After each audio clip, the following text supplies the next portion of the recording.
Hi hello ನಮಸ್ತೆ ವೀಕ್ಷಕರೇ. ಇಂದು ಹಾವೇರಿ ಜಿಲ್ಲೆ ಹಾವೇರಿ ಗದಗ 10ನೇ ಲೋಕಸಭಾ ಕ್ಷೇತ್ರದಲ್ಲಿ ನ್ಯೂಸ್ 43 ಇಂಡಿಯಾ ತಂಡ ಭೇಟಿ ಮಾಡಿದೆ.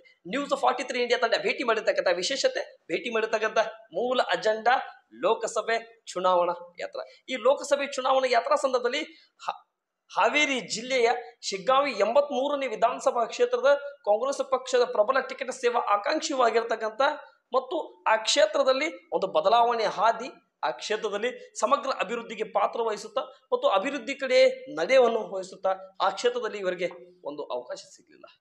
ಇವರು ವೃತ್ತಿ ಧರ್ಮದಿಂದ ಅಡ್ವೊಕೇಟ್ ಅಂದ್ರೆ ಲಾಯರು ಮತ್ತು ನೀವು ವ್ಯಾಲೆಂಟಿಲಿ ರಿಟೈರ್ಮೆಂಟ್ ಪಡೆದಿರ್ತಕ್ಕಂಥ ಪಬ್ಲಿಕ್ ಪ್ರಾಸಿಕ್ಯೂಟರ್ ಅವರು.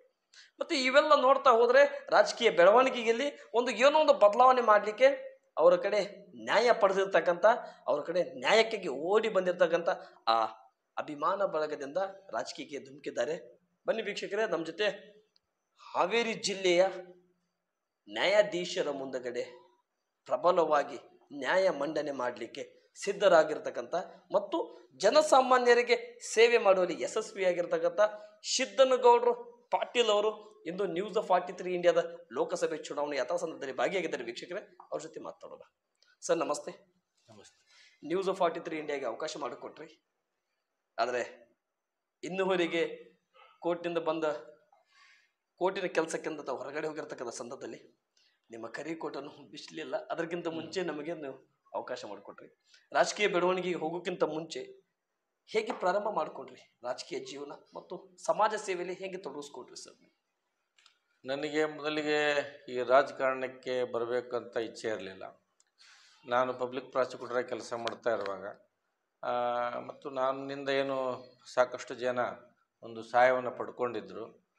ಅವರೆಲ್ಲ ನನಗೆ ಹೇಳ್ತಾಯಿದ್ರು, ನಿಮ್ಮಂಥವ್ರು ರಾಜಕಾರಣಕ್ಕೆ ಬರಬೇಕು, ನಿಮ್ಮಂಥವ್ರು ಬಂದರೆ ಈ ಏನು ರಾಜಕಾರಣ ಶುದ್ಧೀಕರಣ ಆಗಲಿಕ್ಕೆ ಸಾಧ್ಯ ಇದೆ, ನಿಮ್ಮಂಥವ್ರು ಬರಬೇಕಂತ ತಿಳ್ಕೊಂಡು ಅವ್ರ ಒತ್ತಾಸೆ ಇತ್ತು. ಹಿಂದೆ ಒಂದು ಸಲ ಅಬ್ದುಲ್ ಕಲಾಂರವ್ರು ಒಂದು ಮಾತಾಡಿದರು, ಯಾವಾಗ ವಿದ್ಯಾವಂತರು ಪ್ರಾಮಾಣಿಕರು ರಾಜಕಾರಣಕ್ಕೆ ಬರೋದಿಲ್ವೋ ಅಲ್ಲಿವರೆಗೆ ರಾಜಕಾರಣ ಸುಧಾರಣೆ ಆಗೋದಿಲ್ಲ ಅಂತ. ಈ ಕಾರಣದಿಂದ ನಾನು ಈ ರಾಜಕಾರಣಕ್ಕೆ ಬರೋಣ, ನಾನು ಸಾಧ್ಯ ಆದಷ್ಟು ರಾಜಕಾರಣ ಶುದ್ಧೀಕರಣ ಮಾಡೋಣ ಮತ್ತು ಅಭಿವೃದ್ಧಿ ಕೆಲಸಗಳನ್ನು ಮಾಡ್ಬೋದು ಅಂತೇಳಿ ನಾನು ರಾಜಕಾರಣಕ್ಕೆ ಬಂದೆ. ಸರಿ ಸರ್, ರಾಜಕಾರಣಕ್ಕೆ ಬಂದ ನಂತರ ನಿಮ್ಮ ಸೇವೆಯನ್ನು ಯಾವ ರೀತಿ ತಾವು ಪಾಲನೆ ಮಾಡ್ತಾ ಬಂದ್ರಿ? ನಿಮ್ಮ ಕಡೆ ನ್ಯಾಯ ಕೇಳಕ್ಕೆ ಬಂದಿರತಕ್ಕಂಥ ಸಂತ್ರಸ್ತರಿಗೆ ನ್ಯಾಯ ಕೊಡಿಸುವಲ್ಲಿ ಎಷ್ಟು ಯಶಸ್ವಿ ಆದ್ರಿ ಸರ್? ನಾನು ಪಬ್ಲಿಕ್ ಪ್ರಾಸಿಕ್ಯೂಟರ್ ಇದ್ದಾಗ ಭಾಳಷ್ಟು ಪ್ರಕರಣಗಳಲ್ಲಿ ನಾನು ನೊಂದವರ ಧ್ವನಿಯ ಕೆಲಸ ಮಾಡಿದ್ದೇನೆ. ಭಾಳಷ್ಟು ಪ್ರಕರಣಗಳಲ್ಲಿ ಅಪರಾಧಗಳಿಗೆ ಶಿಕ್ಷೆ ಕೊಡಿಸಿದ್ದೇನೆ. ನಾನು ಪಬ್ಲಿಕ್ ಪ್ರಾಸಿಕ್ಯೂಟರ್ ಇದ್ದಾಗ ಈ ರಾಜ್ಯದಲ್ಲಿ ಹೆಚ್ಚು ಕ್ರೈಮ್ ನ್ಯೂಸ್ಗಳು ಪ್ರಕರಣಗಳಾಗಿದ್ದೆ ನಾನು ಅಂತ ಹೇಳಿ ನನ್ನ ಒಂದು ಹೆಸರು ಕೂಡ ಸಿದ್ದನಗೌಡರು ಪಾಟೀಲ್ ಅವ್ರದ್ದೇ. ಹೌದು. ಸರಿ ಸರ್, ನಾನು ಲೋಕಸಭೆ ಕಡೆ ಹೋಗ್ತಾ ಇದ್ದೆ. 10ನೇ ಲೋಕಸಭಾ ಕ್ಷೇತ್ರ ಹಾವೇರಿ ಗದಗ ಲೋಕಸಭಾ ಕ್ಷೇತ್ರದಲ್ಲಿ 10 ವಿಧಾನಸಭಾ ಕ್ಷೇತ್ರದಲ್ಲಿ 1 ವಿಧಾನಸಭಾ ಹಾವೇರಿ ಜಿಲ್ಲೆಯ ವಿಧಾನಸಭಾ ಕ್ಷೇತ್ರ ಧಾರವಾಡ ಲೋಕಸಭಾ ಕ್ಷೇತ್ರ ಕಡೆ ಇದೆ. ಗದಗಿನ 4 ಲೋಕಸಭಾ ವಿಧಾನಸಭಾ ಕ್ಷೇತ್ರದಲ್ಲಿ 1 ವಿಧಾನಸಭಾ ಕ್ಷೇತ್ರ ಅದು ಬಾಗಲಕೋಟೆ ಲೂರುಕೋಟೆಗೆ ಹೋಗಿದೆ. ಈ 8 ವಿಧಾನಸಭಾ ಕ್ಷೇತ್ರದಲ್ಲಿ ಕಾಂಗ್ರೆಸ್ ಪಕ್ಷಕ್ಕೆ ಶಾಸಕರಾಗಿರ್ತಕ್ಕಂಥ 7 ವಿಧಾನಸಭಾ ಕ್ಷೇತ್ರದಲ್ಲಿ, ಶಿರಟ್ಟಿ ವಿಧಾನಸಭಾ ಕ್ಷೇತ್ರದಲ್ಲಿ ಮೈನಸ್ ಇದೆ. ಕಾಂಗ್ರೆಸ್ಸಿನ 5+5 ಗ್ಯಾರಂಟಿ ಅನುಷ್ಠಾನವಾಗಿದ್ದು 5 ಗ್ಯಾರಂಟಿ, ಕೇಂದ್ರ ಸರ್ಕಾರ ಅಧಿಕಾರಕ್ಕೆ ಬಂದರೆ ಇಂಡಿಯಾ ಅಲಯನ್ಸ್ 5 ಗ್ಯಾರಂಟಿ. ಈ ಗ್ಯಾರಂಟಿಯಿಂದ ಎಷ್ಟು ಯಶಸ್ಸನ್ನು ಆಗಬಹುದು ಸರ್?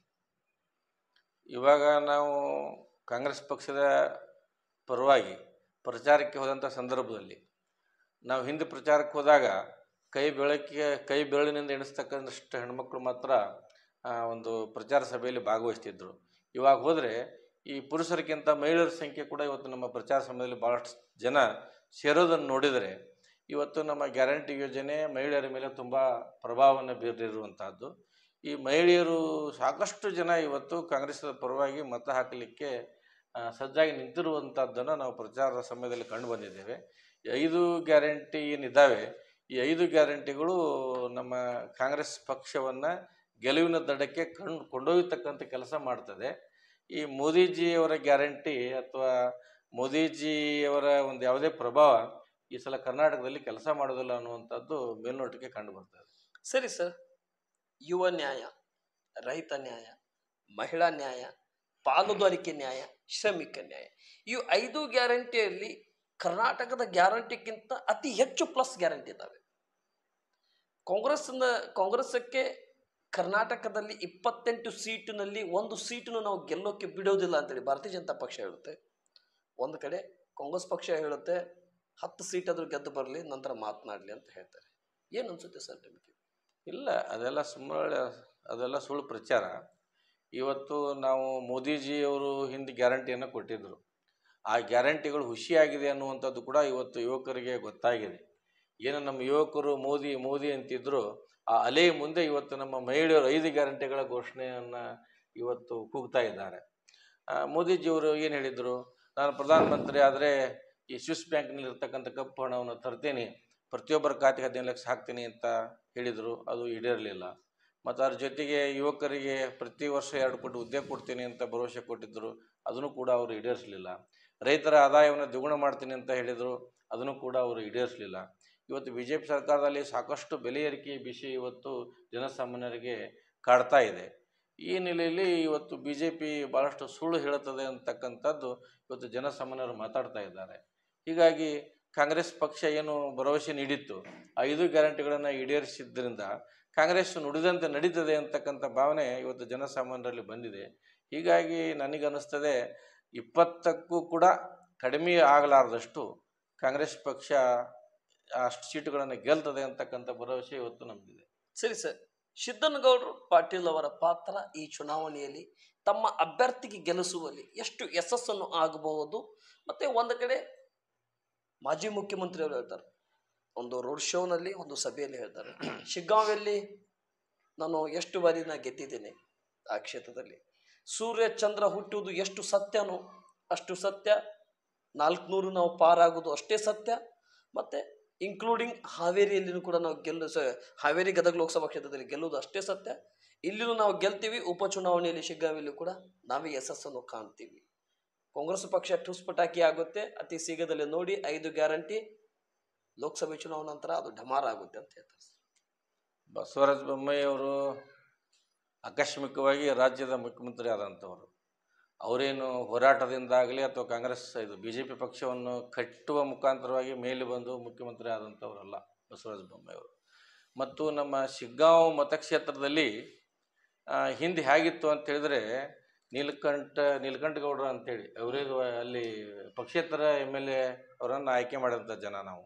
ರಾಜಶೇಖರ್ ಸಿಂಧೂರ್ ಅಂತಕ್ಕಂಥ ಒಬ್ಬ ಪಕ್ಷೇತರ ಅಭ್ಯರ್ಥಿಯನ್ನು ಆಯ್ಕೆ ಮಾಡಿದಂಥ ಶಿಗ್ಗಾಂವ್ ಜನ. ಇವತ್ತು ಬಸವರಾಜ ಬೊಮ್ಮಾಯಿ ಅವರು ಇಂಥ ಒಂದು ಉತ್ತಮ ಮತದಾರರಿಗೆ ಒಂದು ಹಣದ ಆಶೆಯನ್ನು ತೋರಿಸುವ ಮುಖಾಂತರವಾಗಿ, ಹಣ ಬಲದ ಮುಖಾಂತರವಾಗಿ ಚುನಾವಣೆಯನ್ನು ಮಾಡ್ತಾ ಅಲ್ಲಿ ಒಂದು ಈ ಪ್ರಜಾತಂತ್ರಕ್ಕೆ ವಿರುದ್ಧವಾದಂಥ ವಾತಾವರಣವನ್ನು ಬಸವರಾಜ ಬೊಮ್ಮಾಯಿ ಅವರು ಶಿಗ್ಗಾಂವ್ ಕ್ಷೇತ್ರದಲ್ಲಿ ಸೃಷ್ಟಿ ಮಾಡಿದ್ದಾರೆ. ಅವರು ಮೊನ್ನೆ ಸಲ ಆಯ್ಕೆಯಾಗಿದ್ದು ಹಣಬಲದಿಂದ ವಿನಃ ಯಾವುದೇ ಜನಬಲದಿಂದ ಅವರು ಆಯ್ಕೆ ಆಗಲಿಲ್ಲ. ಮತ್ತು ಬಸವರಾಜ ಬೊಮ್ಮಾಯಿ ಅವರು ಈ ರಾಜ್ಯದ ಮುಖ್ಯಮಂತ್ರಿ ಆದರೂ ಕೂಡ ಹಾವೇರಿ ಜಿಲ್ಲೆಯಲ್ಲಿ ಯಾವುದೇ ಅಭಿವೃದ್ಧಿಪರ ಕೆಲಸಗಳನ್ನು ಅವರು ಮಾಡಲಿಲ್ಲ. ಇದು ಕೂಡ ಜನರಿಗೆ ಭಾಳ ಬೇಸರ ಉಂಟು ಮಾಡಿರುವಂಥದ್ದು. ಇನ್ನು ಭಾಳಷ್ಟು ಜನ ಇವತ್ತು ನಮ್ಮ ಹಾವೇರಿ ಜಿಲ್ಲೆಯಲ್ಲಿ ಹೇಳ್ತಾರೆ, ಬಸವರಾಜ ಬೊಮ್ಮಾಯಿ ಅವರು ಶಿಗ್ಗಾಂವಕ್ಕೆ ಮಾತ್ರ ಮುಖ್ಯಮಂತ್ರಿ ಆಗಿದ್ದರು, ಈ ರಾಜ್ಯಕ್ಕೆ ಮುಖ್ಯಮಂತ್ರಿ ಆಗಿದ್ದರು ಅಂತಕ್ಕಂಥ ಪ್ರಶ್ನೆಗಳನ್ನು ಕೂಡ ಇವತ್ತು ಅವರಿಗೆ ಕೇಳ್ತಾ ಇದ್ದಾರೆ. ಹಾಗೆ ಬಸವರಾಜ ಬೊಮ್ಮಾಯಿ ಅವರು ಬಗ್ಗೆ ಈ ನಮ್ಮ ಹಾವೇರಿ ಜಿಲ್ಲೆಯಲ್ಲಿ ಯಾವುದೇ ಒಲವು ಕಂಡು ಬರ್ತಾ ಇಲ್ಲ. ಹೀಗಾಗಿ ಬಹುಶಃ ಬಸವರಾಜ ಬೊಮ್ಮಾಯಿ ಅವರಿಗೆ ಈ ಒಂದು ಚುನಾವಣೆಯಲ್ಲಿ ಸೋಲಿನ ಒಂದು ಕೈಯನ್ನು ಮತದಾರರು ಉಣಿಸ್ತಾರೆ ಅನ್ನುವಂಥದ್ದು ನಮ್ಮ ಪ್ರಚಾರ ಸಮಯದಲ್ಲಿ ನಮಗೆ ಮೇಲ್ನೋಟಕ್ಕೆ ಕಂಡು ಬಂದಿದೆ ಅಂತಕ್ಕಂಥ ಮಾತು. ಇನ್ನೊಂದು ಮಾತನ್ನು ನಾನು ಹೇಳಿಕ್ಕೆ ಬಯಸ್ತೇನೆ, ಇವರು ಕೇವಲ ಧರ್ಮದ ಹೆಸರಿನಲ್ಲಿ, ಜಾತಿ ಹೆಸರಿನಲ್ಲಿ ಮತ ಕೇಳುವಂಥದ್ದು. ಬಸವರಾಜ ಬೊಮ್ಮಾಯಿ ಅವರು ಮುಖ್ಯಮಂತ್ರಿ ಆದಂಥ ಸಂದರ್ಭದಲ್ಲಿ ಮುಸ್ಲಿಮರಿಗೆ ನೀಡಲಾದ ಮೀಸಲಾತಿಯನ್ನು ಕಿತ್ಕೊಂಡ್ರು ಅವರು. ಅವಾಗ ಪತ್ರಕರ್ತರು, ಮಾಧ್ಯಮದವರು ಕೇಳ್ತಾರೆ, ನೀವ್ಯಾಕೆ ಮುಸ್ಲಿಮರ ಮೀಸಲಾತಿಯನ್ನು ಕಿತ್ಕೊಂಡ್ರಿ ಅಂತ. ಅವ್ರು ಹೇಳ್ತಾರೆ, ಸಂವಿಧಾನದಲ್ಲಿ ಈ ಧರ್ಮದ ಆಧಾರದ ಮೇಲೆ ಮೀಸಲಾತಿ ಕೊಡ್ಲಿಕ್ಕೆ ಬರೋದಿಲ್ಲ, ಅದಕ್ಕೆ ಅದನ್ನು ರದ್ದು ಮಾಡಿದ್ದೇವೆ ಅಂತ. ಮೊನ್ನೆ ಕೂಡ ಸನ್ಮಾನ್ಯ ನರೇಂದ್ರ ಮೋದಿ ಅವರು ಕೂಡ ಇದೇ ಮಾತನ್ನು ಹೇಳಿದರು, ಧರ್ಮದ ಆಧಾರದ ಮೇಲೆ ಮೀಸಲಾತಿ ಕೊಡ್ಲಿಕ್ಕೆ ಬರೋದಿಲ್ಲ, ನಾವು ಮುಸ್ಲಿಮರಿಗೆ ಮೀಸಲಾತಿ ಕೊಡ್ಲಿಕ್ಕೆ ಬಿಡೋದಿಲ್ಲ ಅಂತಕ್ಕಂಥ ಮಾತನ್ನು ನರೇಂದ್ರ ಮೋದಿ ಅವರು ಹೇಳ್ತಾರೆ. ನನಗನ್ನಿಸ್ತದೆ ಈ ಮುಖ್ಯಮಂತ್ರಿ ಬಸವರಾಜ ಬೊಮ್ಮಾಯಿ ಅವರಾಗಲಿ, ನರೇಂದ್ರ ಮೋದಿ ಅವರಾಗಲಿ, ಇವರು ಬಹುಶಃ ಈ ರಾಮಾಯಣ ಮತ್ತು ಮಹಾಭಾರತವನ್ನು ಓದಿದ್ದಾರೆ ವಿನಃ ಇವರು ಸಂವಿಧಾನವನ್ನು ಓದಿದಂತೆ ಕಾಣೋದಿಲ್ಲ. ಸಂವಿಧಾನದಲ್ಲಿ ಎಲ್ಲಿಯೂ ಕೂಡ ಏನು ಧರ್ಮದ ಆಧಾರದ ಮೇಲೆ ಮೀಸಲಾತಿ ಕೊಡಬಾರ್ದು ಅಂತ ಹೇಳೋದಿಲ್ಲ. ಸಂವಿಧಾನದಲ್ಲಿ ಸ್ಪಷ್ಟವಾಗಿ ಹೇಳ್ತಾರೆ, ಯಾರು ಆರ್ಥಿಕವಾಗಿ, ಶೈಕ್ಷಣಿಕವಾಗಿ, ಸಾಮಾಜಿಕವಾಗಿ ಹಿಂದುಳಿದಿದ್ದಾರೋ ಅವರಿಗೆ ಮೀಸಲಾತಿ ಅಂತ ಸೌಲಭ್ಯಗಳನ್ನು ಕೊಡುವ ಮುಖಾಂತರ ಅವ್ರು ಮೇಲೆತ್ತಬೇಕು ಅಂತಕ್ಕಂಥದ್ದು ಸಂವಿಧಾನದ ಒಂದು ಸಾರ, ಸಂವಿಧಾನದ ಉದ್ದೇಶ. ಅದನ್ನು ಅರ್ಥ ಮಾಡಿಕೊಳ್ಳದೆ ಮುಸ್ಲಿಂ ಮಾನರಿಗೆ ಕೊಟ್ಟಂಥ ಮೀಸಲಾತಿ ಕಿತ್ತುಕೊಳ್ತೀವಿ ಅಂತ ಹೇಳ್ತಾರಲ್ಲ ಇವರು. ಈಗ ಇನ್ನೊಂದು ಪ್ರಶ್ನೆ ಕೇಳ್ತೇನೆ ನಾನು ಬಸವರಾಜ ಬೊಮ್ಮಾಯಿ ಅವರಿಗೆ. ಈಗ ನೀವು ಮುಸ್ಲಿಮರು ಧರ್ಮ ಆಧಾರಿತ ಮೀಸಲಾತಿ ಕೊಡಬಾರ್ದು, ಅದಕ್ಕೆ ನಾವು ಕಿತ್ಕೊಂಡಿದ್ದೇವೆ ಅಂತ ಹೇಳೋದಾದರೆ, ಮತ್ತು ಸಿಖ್ಖರಿಗೆ ಯಾಕೆ ಮೀಸಲಾತಿ ಕೊಟ್ಟಿದ್ದೀರಿ, ಧರ್ಮ ಅಲ್ವಾ? ಜೈನರಿಗೆ ಯಾಕೆ ಮೀಸಲಾತಿ ಕೊಟ್ಟಿದ್ದೀರಿ, ಅದು ಧರ್ಮ ಅಲ್ವಾ? ಕ್ರಿಶ್ಚಿಯನ್ರಿಗೆ ಯಾಕೆ ಮೀಸಲಾತಿ ಕೊಟ್ಟಿದ್ದೀರಿ, ಅದು ಧರ್ಮ ಅಲ್ವಾ? ಹೇಗೆ ಇವರು ಸಂವಿಧಾನವನ್ನು ಅರ್ಥ ಮಾಡ್ಕೊಂಡಿದ್ದಾರೋ ಇಲ್ವೋ ನನಗೆ ಅರ್ಥನೇ ಆಗ್ತಾ ಇಲ್ಲ ಇವ್ರ ಬಗ್ಗೆ. ಕಾರಣ ಜನರಿಗೆ ಎಲ್ಲ ಅರ್ಥ ಆಗಿದೆ. ಇವರು ಈ ರೀತಿಯ ಧರ್ಮ ಆಧಾರಿತ ಒಂದು ಏನು ರಾಜಕಾರಣವನ್ನು ಮಾಡ್ತಾ ಇದ್ದಾರೆ, ಇದು ಸಂವಿಧಾನಕ್ಕೆ ವಿರುದ್ಧವಾದಂಥದ್ದು, ಪ್ರಜಾತಂತ್ರಕ್ಕೆ ವಿರುದ್ಧವಾದಂಥದ್ದು. ಜನರ ಮಧ್ಯೆ, ಧರ್ಮಗಳ ಮಧ್ಯೆ, ಜಾತಿಗಳ ಮಧ್ಯೆ ಜಗಳ ಹಚ್ಚಿ ಈ ಚುನಾವಣೆಯ ಗೆಲ್ಲುವ ಹುನ್ನಾರವನ್ನು ಏನು BJP ನಡೆಸಿದ್ದಾರೆ, ಇದು ಇವತ್ತು ಜನಸಾಮಾನ್ಯರಿಗೆ, ನಮ್ಮ ವಿದ್ಯಾವಂತ ಯುವಕರಿಗೆ ಅರ್ಥವಾಗಿದೆ. ಹೀಗಾಗಿ ಈ ಸಲ ಯಾರೂ BJPಯನ್ನು ಬೆಂಬಲಿಸೋದಿಲ್ಲ. ಸರಿ ಸರ್, 83ನೇ ವಿಧಾನಸಭಾ ಕ್ಷೇತ್ರದಿಂದ ಪ್ರಬಲವಾಗಿ ಕಾಂಗ್ರೆಸ್ ಪಕ್ಷದಿಂದ ಟಿಕೆಟಿಗೆ ಆಕಾಂಕ್ಷವಾಗಿದ್ದೀರಿ. ಒಂದು ವೇಳೆ ಸಿದ್ದನಗೌಡರು ಪಾಟೀಲ್ ಅವರಿಗೆ ಬದಲಾವಣೆ ಕಡೆ ಅಂತೇಳಿ ಮೈನಾರಿಟಿಗೆ ಕೊಡೋದಕ್ಕಿಂತ ಸತತವಾಗಿ 4 ಬಾರಿ ಸ್ಪರ್ಧೆ ಮಾಡಿರ್ತಕ್ಕಂಥ ಅಜ್ಜಂಪೀರ್ ಖಾದ್ರಿ ಅವರು 15,000 ಮೇಲೆ ಹೋಗಲಿಲ್ಲ, 15,000 ಒಳಗಡೆನೆ ಅವರು ನೇರವಾಗಿ ಫೈಟ್ ಕೊಡ್ತಾ ಬಂದು ಅವರು ಪರಾವಾಗೊಂಡು. ಇವರಿಗೆ ಯಾಸೀರ್ ಖಾನ್ ಪಠಾಣ್ ಅವರು ಕೊಡೋದ್ರಿಂದ 35,000-36,000 ಮತಗಳಿಂದ ಅಂತರದಿಂದ ಅವರು ಪರಾವಾಗೊಂಡು. ಒಂದು ವೇಳೆ ಸಿದ್ದನಗೌಡರು ಪಾಟೀಲ್ರಿಗೆ ಕೊಟ್ಟಿದ್ರೆ ಎಷ್ಟು ಯಶಸ್ಸನ್ನು ಆಗ್ತಿತ್ತು? ಈಗ ಅಲ್ಲಿ ಏನಾಗ್ತದೆ, ಈ ನಮ್ಮ ಶಿಗ್ಗಾಂವ್ ಕ್ಷೇತ್ರದಲ್ಲಿ ಮುಸ್ಲಿಂ ಜನಸಂಖ್ಯೆ ಜಾಸ್ತಿ ಇದೆ. ನಮ್ಮ ಕಾಂಗ್ರೆಸ್ ಪಕ್ಷದ ಸಿದ್ಧಾಂತ ಏನು ಅಂತ ಹೇಳಿದ್ರೆ, ಒಂದು ಸಾಮಾಜಿಕ ನ್ಯಾಯ ಕೊಡುವಂಥದ್ದು, ಎಲ್ಲ ಜಾತಿಯವರಿಗೆ, ಎಲ್ಲ ಧರ್ಮದವರಿಗೆ ಟಿಕೆಟ್ ಕೊಡಬೇಕಂತ ಹೇಳಿ. ಹೀಗಾಗಿ ಶಿಗ್ಗಾಂವ್ ಕ್ಷೇತ್ರದಲ್ಲಿ ಮುಸ್ಲಿಂ ಜನಸಂಖ್ಯೆ ಜಾಸ್ತಿ ಇರೋದ್ರಿಂದ ಅಲ್ಲಿ ಈ ಸಲ ಮುಸ್ಲಿಮರಿಗೆ ಟಿಕೆಟ್ ಕೊಟ್ಟಿದ್ದಾರೆ. ಹಿಂದೆ 4 ಬಾರಿ ಕೂಡ ಖಾದ್ರಿ ಅವರಿಗೆ ಮುಸ್ಲಿಮರನ್ನ ಕಾರಣಕ್ಕೆ ಟಿಕೆಟ್ ಕೊಟ್ಟಿದ್ದಾರೆ. ಈ ಸಲ ಅವರು ಆ ಮುಸ್ಲಿಮರನ್ನು ಬಿಟ್ಟು ಬೇರೆಯವರಿಗೆ ಟಿಕೆಟ್ ಕೊಟ್ಟಿದ್ದರೆ ಖಂಡಿತವಾಗಿ ಇವತ್ತು ಬೊಮ್ಮಾಯಿ ಅವರು ಅಲ್ಲಿ ಸೋಲ್ತಿದ್ರು ಅಂತ ನನಗೆ ಮೇಲ್ನೋಟಕ್ಕೆ ಕಂಡು ಬರ್ತದೆ. ಈಗ ಯಾಸೀರ್ ಖಾನ್ ಪಠಾಣ್ ಅವರು ಅಥವಾ ಮುಸ್ಲಿಂ ಅಭ್ಯರ್ಥಿ ಯಾರೇ ಬಂದರೂ ಏನಾಗ್ತದೆ ಅಂತ ಹೇಳಿದ್ರೆ, ಅಲ್ಲಿ ಇವರು BJP ಅವರು ಹಿಂದೂ ಮುಸ್ಲಿಂ ಅಂತಕ್ಕಂಥ ಒಂದು ಧರ್ಮ ವಿರೋಧಿ ಭಾವನೆಯನ್ನು ಜನರಲ್ಲಿ ಕೆರಳಿಸಿ ಬಿಟ್ಟು ಬಿಡ್ತಾರೆ. ಹೀಗಾಗಿ ಎಲ್ಲ ಹಿಂದೂಗಳ ಓಟನ್ನು ಮುಸ್ಲಿಮರ ವಿರೋಧಿಯಾಗಿ ಪರಿವರ್ತನೆ ಮಾಡಿಕೊಂಡು ಆ ಗೆಲ್ತಕ್ಕಂಥ ಹುನ್ನಾರವನ್ನು ಅವರು ಮಾಡಿಕೊಂಡು ಬಂದಿದ್ದಾರೆ.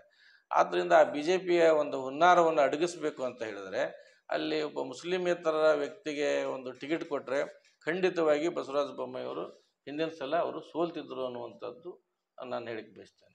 ಸರಿ ಸರ್, ಈ ಲೋಕಸಭಾ ಕ್ಷೇತ್ರದಲ್ಲಿ ಸಿದ್ದನಗೌಡರು ಪಾಟೀಲ್ ಅವರ ವಿಚಾರಗಳನ್ನು, ಅವ್ರದ್ದೇ ವೈಯಕ್ತಿಕ ವರ್ಚಸ್ಸಿನಿಂದ ಕಟ್ಟಿರ್ತಕ್ಕಂಥ ರಣತಂತ್ರಗಳನ್ನು ಈ ಚುನಾವಣೆಗೆ ಯಾವ ರೀತಿ ಒಂದು ಅಪರಾಧಿಯನ್ನು ಸುಳ್ಳಿನಿಂದ ಪಾರಾಗ್ತಾ ಇರ್ತಾರೆ, ಅವನಿಗೆ ಸತ್ಯದ ಕಡೆ ಎವಿಡೆನ್ಸನ್ನು ಹುಡುಕಿ ಯಾವ ರೀತಿ ನೀವು ನ್ಯಾಯ ಕೊಡೋಲಿ ಯಶಸ್ವಿ ಆಗ್ತೀರಿ, ಅದೇ ರೀತಿ ಆನಂದ ಸ್ವಾಮಿ ಗಡ್ಡದೇವರಮಠ ಅವರು ಈ ಕ್ಷೇತ್ರದ ಲೋಕಸಭಾ ಕ್ಷೇತ್ರ ವ್ಯಾಪ್ತಿಯಲ್ಲಿ ಬರೋರು ಮತ್ತು ಈ ಕ್ಷೇತ್ರದ ಮೊಮ್ಮಗನು ಕೂಡ ಹೌದು.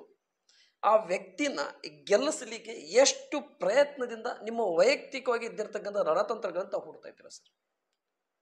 ನಾನು ಪ್ರಚಾರ ಮಾಡಲಿಕ್ಕೆ ಹೋದಂಥ ಸಂದರ್ಭದಲ್ಲಿ ನಾನು ಜನರಿಗೆ, ಮತದಾರರಿಗೆ ಒಂದು ಜಾಗೃತಿಯನ್ನು ಮೂಡಿಸ್ತಕ್ಕಂಥ ಕೆಲಸ ಮಾಡ್ತಾ ಬಂದೇನೆ. ಉದಾಹರಣೆಗೆ ನಾನು ಪ್ರಚಾರಕ್ಕೆ ಹೋದಾಗ ಮತದಾರರಲ್ಲಿ ನಾನು ಹೇಳ್ತೇನೆ, ಈ ಮತದಾನ ಅನ್ನುವಂಥದ್ದು, ಮತ ಅನ್ನುವಂಥದ್ದು ಮಗಳಿಗೆ ಸಮಾನ. ಈ ಮತ ಕೊಡಬೇಕಾದ್ರೆ ಹೇಗೆ ನೀವು ಮಗಳನ್ನು ಕೊಡುವಾಗ ಯೋಗ್ಯರನ್ನು ಹುಡುಕ್ತಿರೋ, ಹಾಗೆ ಮತ ಕೊಡುವಾಗಲೂ ಕೂಡ ಯೋಗ್ಯರನ್ನು ಹುಡುಕಿ ಮತ ಕೊಡಬೇಕಂತ ಹೇಳಿ. ಇವತ್ತು ಬಸವರಾಜ ಬೊಮ್ಮಾಯಿಯವರು ಮತ್ತು ಆನಂದ ಸ್ವಾಮಿ ಗಡ್ಡದೇವರಮಠರವರನ್ನು ಹೋಲಿಸಿ ನೋಡಿದಾಗ ಯಾರು ಭಾಳ ಯೋಗ್ಯರು, ಒಳ್ಳೆಯವರು ಅಂತ ಕಾಣ್ತಾರೆ, ಹೇಗೆ ಬಸವರಾಜ ಬೊಮ್ಮಾಯಿಯವರು ಒಳ್ಳೆಯವರಲ್ವೋ, ಇವರು ಯಾಕೆ ಒಳ್ಳೆಯವರು, ಇವ್ರು ಯಾಕೆ ಮತ ಕೊಡಬೇಕು ಅನ್ನೋದನ್ನು ತಿಳಿಸಿ ಹೇಳ್ತಕ್ಕಂಥ ಕೆಲಸವನ್ನು ನಾವು ಮಾಡ್ತಾ ಬಂದಿದ್ದೇವೆ. ಹೀಗಾಗಿ ಜನರಿಗೆ ಇವತ್ತೇನು ಅನ್ನಿಸ್ತಾ ಇದೆ ಅಂತ ಹೇಳಿದರೆ, ನಾವು ಈ ಹಣವನ್ನು ನಾವು ಬೆನ್ನತ್ತಿ ಹೋಗಬಾರ್ದು, ಗುಣವನ್ನು ಬೆನ್ನತ್ತಿ ಹೋಗಬೇಕು, ಒಳ್ಳೆಯವರಿಗೆ ನಾವು ಮತವನ್ನು ಹಾಕಬೇಕು ಅಂತಕ್ಕಂಥ ಒಂದು ಅಭಿಪ್ರಾಯ ಜನರಲ್ಲಿ ಮೂಡಿ ಬಂದಿದೆ. ಕಾರಣ ಇವತ್ತು ಬಸವರಾಜ ಬೊಮ್ಮಾಯಿಯವರು ಹೋಲಿಸಿದರೆ ಆನಂದ ಸ್ವಾಮಿ ಗಡ್ಡದೇವರಮಠರವರು ಯಾವುದೇ ಕಪ್ಪು ಚುಕ್ಕಿಲ್ಲದಂತೆ, ಅವರ ತಂದೆಯವರು ಕೂಡ 2 ಬಾರಿ ಶಾಸಕರಿದ್ದಾಗ ಉತ್ತಮ ಆಡಳಿತವನ್ನು ನೀಡಿದಂಥವರು. ಹೀಗಾಗಿ ಆ ಉತ್ತಮರಿಗೆ ಮತ ಕೊಡಬೇಕಂತಕ್ಕಂಥದ್ದನ್ನು ನಾವು ಪ್ರಚಾರ ಮಾಡಿದ್ದೇವೆ. ಹೀಗಾಗಿ ಅವ್ರಿಗೆ ಹೆಚ್ಚು ಮತಗಳು ಬರ್ತವೆ ಅಂತೇಳಿ ನಾನು ಆಶೆ ಇಟ್ಟುಕೊಂಡಿದ್ದೆ. ಸರಿ ಸರ್, 7ರಲ್ಲಿ ತಾವಿದ್ದೀರಿ, 1ರಲ್ಲಿ ಭಾರತೀಯ ಜನತಾ ಪಕ್ಷ ಇದೆ. ಈ 7 ವಿಧಾನಸಭಾ ಕ್ಷೇತ್ರದಲ್ಲಿ ಎಷ್ಟು ಅಂತರದಿಂದ ಗೆಲ್ಲಲಿಕ್ಕೆ ತಾವು ಪ್ರಯತ್ನಗಳನ್ನು ಮಾಡ್ತಾ ಇದ್ರಿ. ಒಂದು ಕಡೆ ಭಾರತೀಯ ಜನತಾ ಪಕ್ಷ ಹೇಳುತ್ತೆ ಏನೋ ಒಂದು ಲಾಟ್ರಿನಲ್ಲಿ ಇವರು ಅಧಿಕಾರಕ್ಕೆ ಬಂದಿದ್ದಾರೆ, ಆ ಲಾಟ್ರಿ ಟುಸ್ ಪಟಾಕಿ ಆಗುತ್ತೆ. ಬಸವರಾಜ ಬೊಮ್ಮಾಯಿ ಅವರು ಈ ರಾಜ್ಯದ ಮುಖ್ಯಮಂತ್ರಿ ಆಗಿದ್ದು ಇದು ದುರ್ದೈವದ ಸಂಗತಿ ಅನ್ನಿಸ್ತದೆ. ಬಹುಶಃ ಬಿ ಜೆ ಪಿಯು ಕೂಡ ದುರ್ದೈವನೇ. ಇವರು ಯಾವಾಗ ಮುಖ್ಯಮಂತ್ರಿ ಆದರೂ ಅವತ್ತು ಬಿ ಜೆ ಪಿಯ ಅವಸಾನ ಕರ್ನಾಟಕದಲ್ಲಿ ಪ್ರಾರಂಭವಾಯಿತು. ಇವರ ಒಂದು 40% ಕಮಿಷನ್ ಇದು ಕಾಂಗ್ರೆಸ್ ಪಕ್ಷ ಹೇಳುವಂಥದ್ದಲ್ಲ. ಗುತ್ತಿಗೆದಾರ ಸಂಘದ ಅಧ್ಯಕ್ಷರು ಹೇಳಿದರು, ಬೇರೆ ಬೇರೆ ಗುತ್ತಿಗೆದಾರರು ಕೂಡ ಆಪಾದನೆಯನ್ನು ಮಾಡಿದರು. ಇಂಥ 40% ಭ್ರಷ್ಟಾಚಾರ ಮಾಡಿದಂಥ ಬಸವರಾಜ ಬೊಮ್ಮಾಯಿ ಒಂದು ಆಡಳಿತದಿಂದಾಗಿ ಇವತ್ತು ಬಿ ಜೆ ಪಿ ಸೋತಿತು ವಿನ ಬೇರೆ ಯಾವುದೇ ಕಾರಣ ಅಲ್ಲ. ಇವತ್ತು ಕಾಂಗ್ರೆಸ್ ಪಕ್ಷದ ಬಗ್ಗೆ ಯಾಕೆ ಜನರಲ್ಲಿ ಹೆಚ್ಚು ಒಲವು ಬಂತು ಅಂತ ಹೇಳಿದರೆ ಅದು ಮುಖ್ಯವಾಗಿ ಬಸವರಾಜ ಬೊಮ್ಮಾಯಿಯವರ ಭ್ರಷ್ಟಾಚಾರನೇ ಕಾರಣ ಅಂತ ನನಗೆ ಕಂಡು ಬರ್ತದೆ. ಉದಾಹರಣೆಗಾಗಿ ಇವತ್ತು ಶಿಗ್ಗಾಂವದಲ್ಲಿ ಬಸವರಾಜ ಬೊಮ್ಮಾಯಿ ಅವರು ಮುಖ್ಯಮಂತ್ರಿ ಆದಂಥ ಸಂದರ್ಭದಲ್ಲಿ ಆ ತುಂತುರು ನೀರಾವರಿ ಯೋಜನೆಯನ್ನು ಜಾರಿಗೆ ತಂದರು. ಅವಾಗ ಸುಮಾರು 500 ಕೋಟಿ ರೂಪಾಯಿ ವ್ಯವಹಾರ ಆಯಿತು ಅಂತ ಹೇಳಿ ಇವು ನಾವು ಹೇಳುವಂಥದ್ದಲ್ಲ. ಅಂದಿನ ಬಿ ಜೆ ಪಿಯ ಹಾವೇರಿ ಶಾಸಕರಾದಂಥ ನೇಲು ಓಲೇಕಾರ್ ಅವರೇ ಆಪಾದನೆಯನ್ನು ಮಾಡಿರುವಂಥದ್ದು. ಹೀಗೆ ಭಾಳಷ್ಟು ಇವತ್ತು ಇವರು ನೀರಾವರಿ ಮಂತ್ರಿ ಆದರು, ಏನು ಸಾಕಷ್ಟು ಈ ಜಿಲ್ಲೆಗೆ ಕೆಲಸ ಮಾಡಲಿಲ್ಲ. ಮುಖ್ಯಮಂತ್ರಿ ಆದರು, ಈ ಜಿಲ್ಲೆಗೆ ಏನೂ ಕೆಲಸ ಮಾಡಲಿಲ್ಲ. ಇವರು ಕೇವಲ ಮತ್ತೊಬ್ಬರ ಒಂದು ಮನವೊಲಿಸುವಂಥದ್ದು, ಮತ್ತೊಬ್ಬರ ಬೆನ್ನೆತ್ಕೊಂಡು ಹೋಗಿ ಆ ಮುಖ್ಯಮಂತ್ರಿ ಸ್ಥಾನವನ್ನು ಉಳಿಸಿಕೊಳ್ಳುವಂಥ ಪ್ರಯತ್ನವನ್ನು ಅವರು ಮಾಡಿದರು. ಈಗ ನೋಡಿ ಅವ್ರಿಗೆ ಎಷ್ಟೊಂದು ದುರಾಶೆ ಇದೆ ಅಂತ ಹೇಳಿದರೆ, ಅವರು ನಮ್ಮ ಶಿಗ್ಗಾಂವ ಕ್ಷೇತ್ರಕ್ಕೆ ಮೊಟ್ಟ ಮೊದಲ ಬಾರಿಗೆ ಚುನಾವಣೆ ಸ್ಪರ್ಧೆ ಮಾಡಿದಾಗ ನಾನು ಕೇವಲ 2 ಅವಧಿಗೆ ಮಾತ್ರ ಚುನಾವಣೆಗೆ ನಿಲ್ತೇನೆ ಅಂತ ಹೇಳಿ ಭರವಸೆ ಕೊಟ್ಟಿದ್ದರು. ಆನಂತರ ಅವರನ್ನು ಗೆಲ್ಲಿಸಿದಂಥವರೆಲ್ಲರನ್ನು ಪಕ್ಷದಿಂದ ಹೊರ ಹೋಗುವಂತೆ ಮಾಡಿ ಈ 4 ಬಾರಿ ಇಲ್ಲಿ ಚುನಾವಣೆಗೆ ನಿಂತುಕೊಂಡರು. ಇಲ್ಲಿ ಶಾಸಕರಾದರು, ನೀರಾವರಿ ಮಂತ್ರಿ ಆದರು, ಗೃಹ ಮಂತ್ರಿ ಆದರು, ಮುಖ್ಯಮಂತ್ರಿ ಆದರು, ಇಲ್ಲಿ ಮುಖ್ಯಮಂತ್ರಿ ಆದರು. ಇಲ್ಲಿಗೆ ಅವರ ಒಂದು ಆಶೆ ಕೊನೆಗಾಣಬೇಕಾಗಿತ್ತು. ಪುನಃ ಇಲ್ಲಿ ಸರ್ಕಾರ ಬಿದ್ದು ಹೋಗಿದೆ, ಕೇಂದ್ರದಲ್ಲಿ ಬಿ ಜೆ ಪಿ ಅಧಿಕಾರಕ್ಕೆ ಬಂದರೆ ನಾನು ಅಲ್ಲೇ ಮಂತ್ರಿ ಆಗ್ಬೋದು ಅಂತ ದುರಾಶೆಯಿಂದ ಇವತ್ತು ಲೋಕಸಭೆ ಚುನಾವಣೆಗೆ ಅವ್ರು ನಿಂತ್ಕೊಂಡಿದ್ದಾರೆ ಬಸವರಾಜ ಬೊಮ್ಮಾಯಿ ಅವರು. ಈ ರೀತಿ ದುರಾಶೆ ಒಳ್ಳೆಯದಲ್ಲ. ನಮ್ಮ ಶಿಗ್ಗಾಂವ ಕ್ಷೇತ್ರದಲ್ಲಿ ಕೂಡ ಸಾಕಷ್ಟು ಸ್ಥಳೀಯರಿದ್ದಾರೆ, ಅವರಿಗೆ ರಾಜಕಾರಣ ಮಾಡ್ತಕ್ಕಂಥ ಅವಕಾಶ ಇದೆ. ಇವು ಬಸವರಾಜ ಬೊಮ್ಮಾಯಿ ಅವರು ಹೊರಗಿನಿಂದ ಬಂದಂಥವರು, ಇಲ್ಲಿ ಜನರ ಹಕ್ಕನ್ನು ಕಿತ್ತುಕೊಂಡು ನೀವು ರಾಜಕಾರಣ ಮಾಡ್ತಾ ಇದ್ದೀರಿ. ದಯಮಾಡಿ ತಾವು ಈ ರೀತಿ ರಾಜಕಾರಣವನ್ನು ಅವರು ಮಾಡಬಾರ್ದು ಅಂತೇಳಿ ನಾನು ಕೇಳ್ಕೊಳ್ತೇನೆ. ಸರಿ ಸರ್, ಕಾಂಗ್ರೆಸ್ಸಿನ ಅನುಷ್ಠಾನವಾಗಿರ್ತಕ್ಕಂಥ 5 ಗ್ಯಾರಂಟಿ, ಮೊದಲನೇ ಗ್ಯಾರಂಟಿ ಅನುಷ್ಠಾನವಾಗಿದ್ದು ಶಕ್ತಿ ಯೋಜನೆ, ಉಚಿತವಾಗಿ ಬಸ್ ಪ್ರಯಾಣ. 2ನೇ ಅನುಷ್ಠಾನವಾಗಿದ್ದು ಗೃಹ ಜ್ಯೋತಿ, ಅಂದರೆ 200 ಯೂನಿಟ್ವರೆಗೆ ಉಚಿತವಾಗಿ ಕರೆಂಟ್ ಸೌಲಭ್ಯಗಳನ್ನು.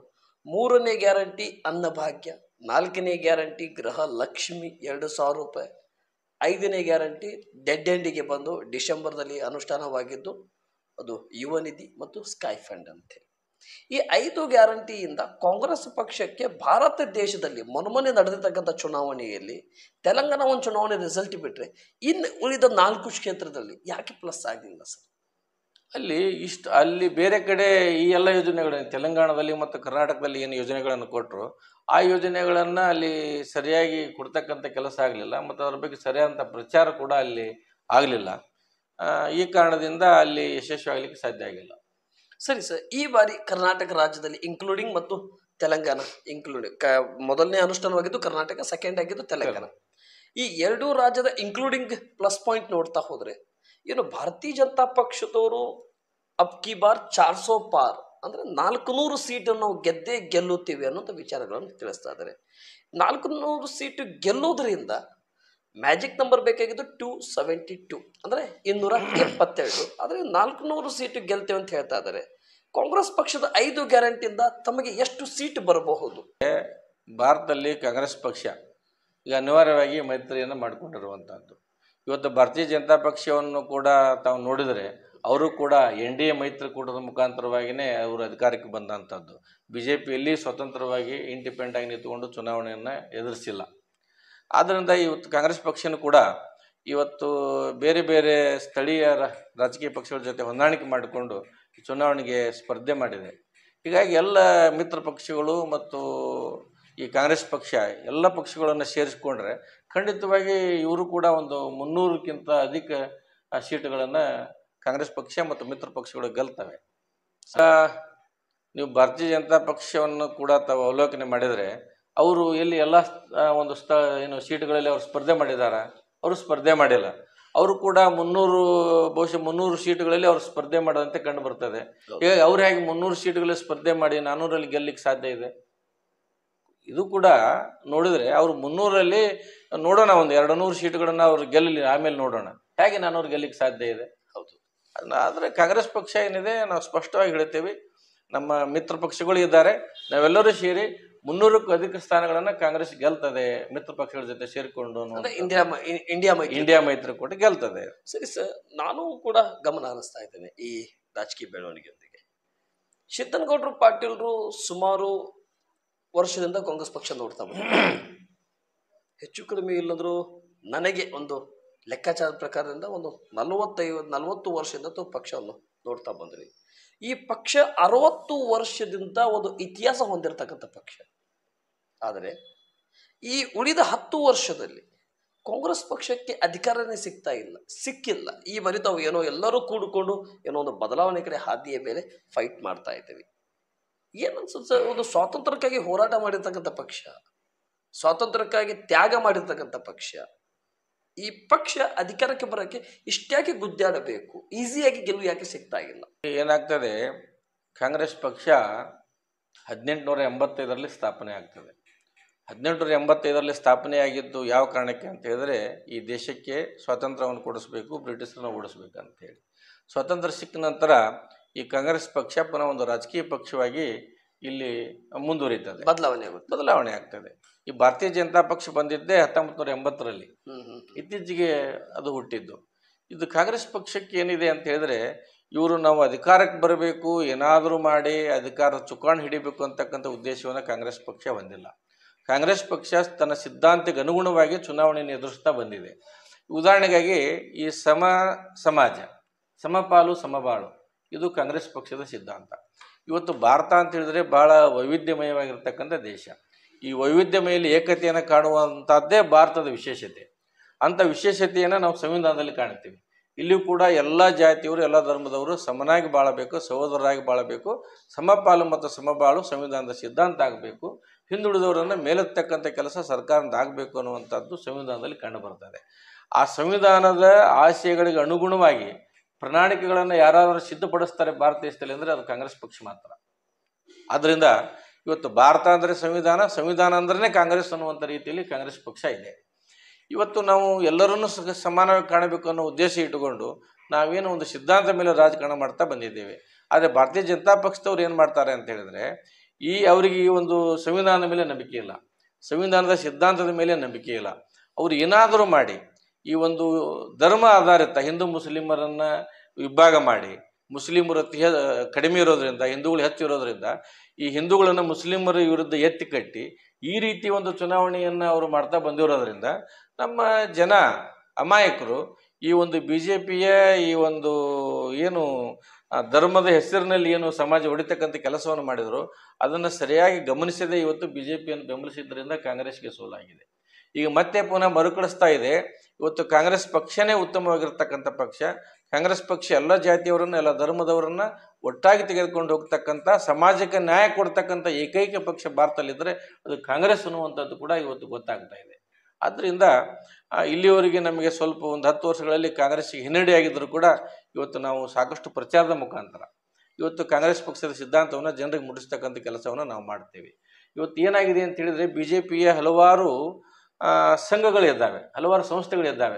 BJPಯ ಪರವಾಗಿ ಸುಳ್ಳು ಪ್ರಚಾರವನ್ನು ಮಾಡುವಂಥವರು ಅವರು. ಈ BJPಯ ಸುಳ್ಳು ಮಾರ್ತಾ ಇದೆ. ಇವತ್ತು ಕಾಂಗ್ರೆಸ್ಸಿನ ಸತ್ಯ ಹೊರಗೆ ಬರ್ತಾ ಇಲ್ಲ. ಈ ಉದಾಹರಣೆಗಾಗಿ ನಿಮಗೆ 1947ರಲ್ಲಿ ನಮ್ಮ ದೇಶಕ್ಕೆ ಸ್ವಾತಂತ್ರ್ಯ ಸಿಕ್ಕಾಗ ನಮ್ಮ ದೇಶದಲ್ಲಿ ಸಾಕ್ಷರತೆಯ ಸಂಖ್ಯೆ ಕೇವಲ 11% ಇತ್ತು. ಇವತ್ತು 81% ಆಗಿದೆ. ಇವತ್ತು ಹಳ್ಳಿಗಳಲ್ಲಿ ಸರ್ಕಾರಿ ಶಾಲೆ ತೆಗೆದವರು ಯಾರು? BJPಯವರ.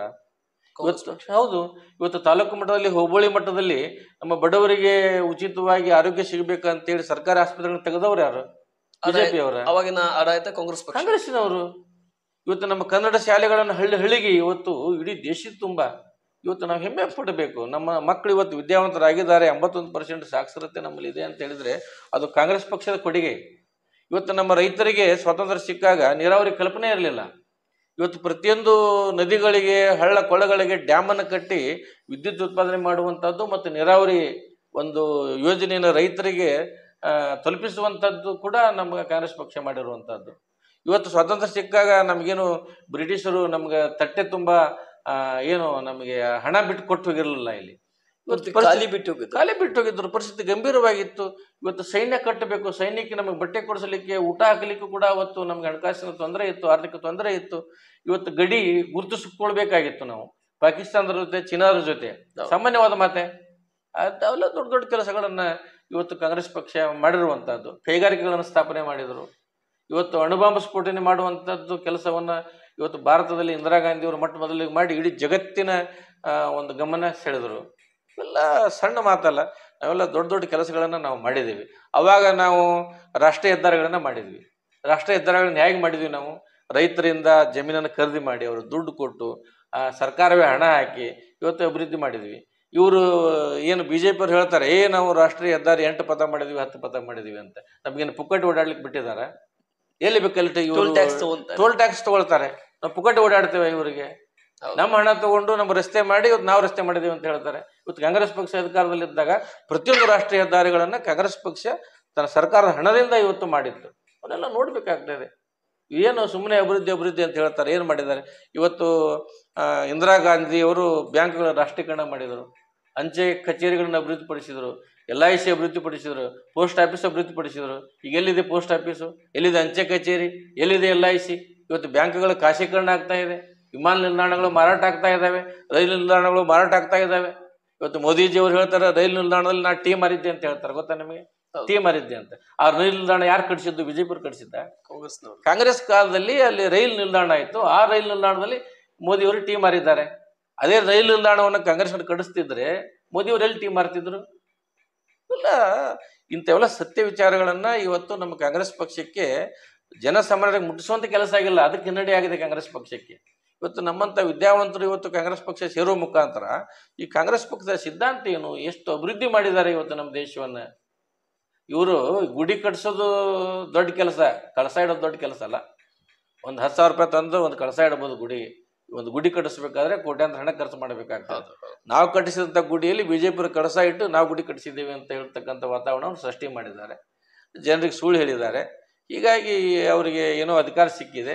ಜನರು ಬುದ್ಧಿವಂತರು ಇವತ್ತು ಆಗ್ತಾ ಇದ್ದಾರೆ. ವಿದ್ಯಾವಂತರು ಕಾಂಗ್ರೆಸ್ ಕಡೆ ಒಲವು ತೋರಿಸ್ತಾ ಇದ್ದಾರೆ. ಹೀಗಾಗಿ ಇನ್ನು ಮುಂದಿನ ದಿನಮಾನಗಳಲ್ಲಿ ಈ ಧರ್ಮ ಆಧಾರಿತ ರಾಜಕಾರಣ ಮಾಡ್ತಕ್ಕಂಥ ಭಾರತೀಯ ಜನತಾ ಪಕ್ಷಕ್ಕೆ ಭವಿಷ್ಯ ಇಲ್ಲ ಅಂತಕ್ಕಂಥ ಮಾತನ್ನು ಹೇಳಿಕ್ ಬಯಸ್ತೇನೆ. ಸಮಯದ ವಿಚಾರ ಮಾಡುತ್ತಾ ಸಂದರ್ಶನ ಅಂತ್ಯಕ್ಕೆ ಹೋಗ್ತಾ ಇದ್ದಾರೆ. ನನ್ನ 2 ಪ್ರಶ್ನೆ. 5 ವರ್ಷ ಮಂಜುನಾಥ್ ಕುನ್ನೂರ್ ನಿಮ್ಮ ಕಾಂಗ್ರೆಸ್ ಪಕ್ಷದ ಶಿಗ್ಗಾಮಿಯಾಗಿ 2 ಬಾರಿ ಶಾಸಕರಾಗಿರ್ತಕ್ಕಂಥವ್ರು. ಈ ಕ್ಷೇತ್ರದಲ್ಲಿ ಟಿಕೆಟ್ ಸಿಗಲಿಲ್ಲ. ಸಿಟ್ಟಿಂಗ್ MP ಅವ್ರಿಗೆ ಕೊಡ್ಬೇಕಂತೇಳಿ IG ಸನ್ನಿಧಿ ಅವ್ರನ್ನ ಟಿಕೆಟ್ ಕೊಟ್ಟರು, ಉತ್ತರ ದಕ್ಷಿಣ ಇದ್ದಂಥ ಸಂದರ್ಭದಲ್ಲಿ. ಆದರೆ ಮಂಜುನಾಥ್ ಕುನ್ನೂರ್ ಅವರು ಭಾರತೀಯ ಜನತಾ ಪಕ್ಷದಿಂದ ಸ್ಪರ್ಧೆ ಮಾಡಿದ್ರು. ಆದರೆ ಮತ್ತೆ ಮರಳಿ ಅವರು ಕಾಂಗ್ರೆಸ್ ಪಕ್ಷಕ್ಕೆ ಬಂದರು. 9ರಲ್ಲಿ ಧಾರವಾಡ ಲೋಕಸಭಾ, ಉತ್ತರ ಲೋಕಸಭಾ ಕ್ಷೇತ್ರದಿಂದ ಸ್ಪರ್ಧೆ ಮಾಡಿದಂಥ ಸಂದರ್ಭದಲ್ಲಿ ಇಲ್ಲಿ ಶಿವಕುಮಾರ್ ಉದಾಸಿ ಅವರು 3 ಬಾರಿ 15 ವರ್ಷದಿಂದ ಆಡಳಿತ ನಡೆಸಿದ್ರು. ಅವರು ಚುನಾವಣೆಗೆ ಹಿಂದೆ ಸರಿಯುವಂಥ ಕಾರಣ ಮತ್ತು ಅವ್ರದ್ದೇ ಆಗಿರ್ತಕ್ಕಂಥ ಹಾವೇರಿ ಗದಗ ಲೋಕಸಭಾ ಕ್ಷೇತ್ರಕ್ಕೆ ವಿಶೇಷವಾಗಿ ಏನು ಕೊಡುಗೆ ಕೊಡುವಲ್ಲಿ ಯಶಸ್ವಿಯಾಗಿದ್ರು, ಯಾವ ವಿಷಯದಲ್ಲಿ ಹಿಂದೇಟು ಹಾಕಿದ್ರು? ಶಿವಕುಮಾರ್ ಉದಾಸಿ ಅವರು ಈ 3 ಬಾರಿ ಪಾರ್ಲಿಮೆಂಟ್ಗೆ ಆಯ್ಕೆಯಾಗಿದ್ದೆ ಅವ್ರ ತಂದೆ ಹೆಸರಿನ ಮೇಲೆ.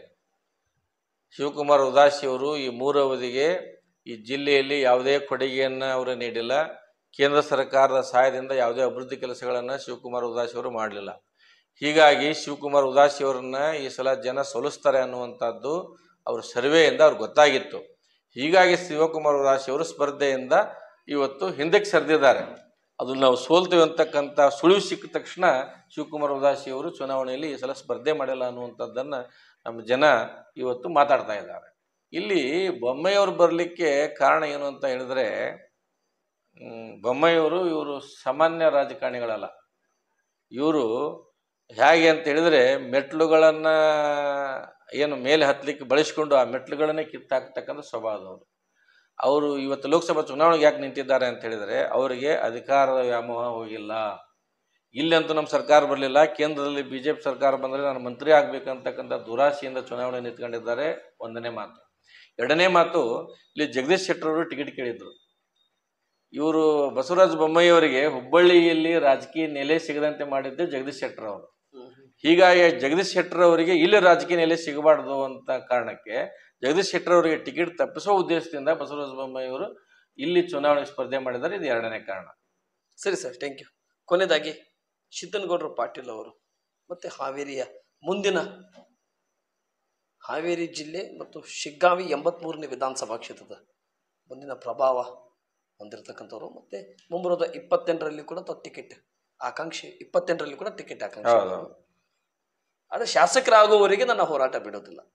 ಇದು ನಿಮ್ಮ ಮಾತಲ್ಲ. ನಾನು ನಿಮ್ಮ ಶಿಗ್ಗಾವಿ ಕ್ಷೇತ್ರದಲ್ಲಿ ಆಗಿರಲಿ ಮತ್ತು ನಿಮ್ಮ ಸವಣೂರು ಬಂಕಾಪುರ ಕ್ಷೇತ್ರದಲ್ಲಿ ಆಗಿರಲಿ, ನಾನು ಕೂಡ ನಮ್ಮ ನ್ಯೂಸ್ 43 ಇಂಡಿಯಾದಿಂದ ಯಾತ್ರಾ ಮಾಡೋದ ಸಂದರ್ಭದಲ್ಲಿ ಕಂಡು ಬಂದಿದ್ದು. ಕೊನೆಯದಾಗಿ ನಿಮ್ಮ ಶಿಗ್ಗಾವಿ ಸವಣೂರಿನ ಮತ ಬಾಂಧವರಿಗೆ, ಆ ಕಡೆ ವಿನೋದ್ ಅಸೂಟಿ ಅವರಿಗೆ 11ನೇ ಲೋಕಸಭಾ ಕ್ಷೇತ್ರವರಿಗೆ ಗೆಲ್ಲಿಸುವುದಕ್ಕೆ, ಅಂದರೆ ಮತ ಹಾಕೋದಕ್ಕೆ, ಈ ಕಡೆ ಆನಂದ ಸ್ವಾಮಿ ಗಡ್ಡದಿರಮಠ ಪರವಾಗಿ ತಾವು ಎರಡೂ ಕಡೆ ಭಾಗದಿಂದ, ಈ ಕಡೆ ಜಿಲ್ಲೆ ವ್ಯಾಪ್ತಿಯಲ್ಲಿ ಈ ಕಡೆ ಇದ್ದೀರಿ, ವಿಧಾನಸಭೆ ವ್ಯಾಪ್ತಿಯಲ್ಲಿ ಲೋಕಸಭೆ ವ್ಯಾಪ್ತಿಯಲ್ಲಿ ಅಲ್ಲಿದ್ದೀರಿ, ಎರಡೂ ಕಡೆ ಭಾಗದ ಮತ ಬಾಂಧವರಿಗೆ ಸಿದ್ದನಗೌಡರು ಪಾಟೀಲ್ ಅವರು ಕೊನೆಯದಾಗಿ ಏನು ಹೇಳಿಕ್ಕೆ ಇಷ್ಟಪಡ್ತಾ ಇದ್ದೀರಾ ಸರ್ ನಿಮ್ಮ ಮತದಾರರಿಗೆ?